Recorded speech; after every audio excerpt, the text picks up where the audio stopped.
बिस्मिल्लाहिर्रहमानिर्रहीम। मेरा नाम डॉक्टर मिस्री ख़ान है। मैं प्रोफेसर हूँ खैबर कॉलेज ऑफ डेंटिस्ट्री में। वहाँ पे मैं एक ख़ास स्पेशलिटी है ऑपरेटिव डेंटिस्ट्री में काम करता हूँ।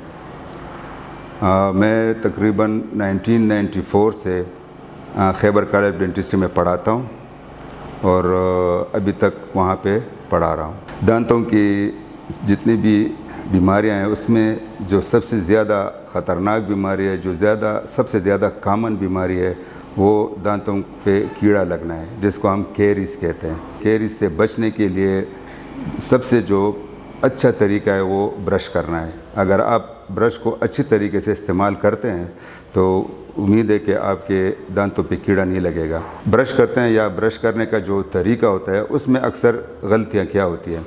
जब भी आप ब्रश करें तो दांतों को इस तरह साफ़ करना है कि अपने जहन में ये रखना है कि मैंने दांतों को चारों तरफ से साफ़ किया कि नहीं। दांतों को ना इस तरह साफ़ करना चाहिए कि आप बाहर अंदर पूरी तरह साफ़ करें और सामने के दांत से लेके आखिर दांत तक उसको साफ़ करना चाहिए। अब देखें, अगर हम अपने दांतों को 4 हिस्सों में तकसीम करें, इस तरह ऊपर नीचे पिछले हिस्सा, ये सामने का हिस्सा, फिर इस तरह का सामने का हिस्सा और नीचे ऊपर, तो इस तरह अगर 4 हिस्सों में हम डिवाइड करें और हर हिस्से को हम अच्छी तरह साफ़ करें तो मैं तो अक्सर लोगों को ये भी कहता हूँ कि आप जो है एक तरफ साफ़ करते हैं तो 20 तक गिनो, 1 2 3 4 5, इस तरह 20 तक आप ब्रश करें। फिर सामने के एरिया को आप जो ब्रश करें तो वो भी अच्छी तरह ब्रश करें और 20 तक गिनो।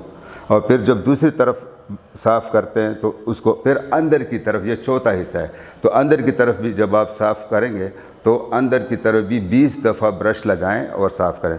ये न देखें कि मैंने कितनी देर किया, बल्कि आप ये काउंट करें कि मैंने कितनी बार ब्रश किया और कितनी बार अपने दांतों को साफ़ किया।